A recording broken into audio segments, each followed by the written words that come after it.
আমাদের বস এখানে দাঁড়িয়ে আছে, এখানে দেখতেছে কিভাবে সীসা বেরোচ্ছে।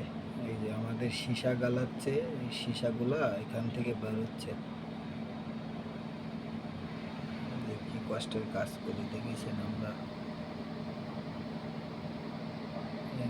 এখান থেকে মনে করেন পুরাইয়ে এই ড্রেন দিয়ে লাভিয়ে পানিতে দেয়।